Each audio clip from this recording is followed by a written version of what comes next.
Guys, in today's video I would like to show us how we can change our location on TikTok. Log into your TikTok homepage first of all, and then click on the profile icon where you'll be taken to your profile. Then from there you click on the three buttons up here, click on settings and privacy. From there you click on account. From account, then you click on account information. When you go to account information, you'll be shown where you can see your phone number, your email and all of that. Then account region.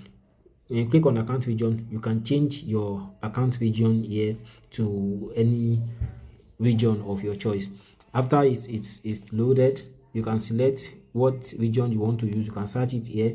Any region you want to put there, you can put it there and click on the check mark button here. Then you click on save. That's how to change your location. If you enjoyed this video, kindly subscribe to the channel and hit the notification button so you can be notified when I drop more beneficial videos. Thank you.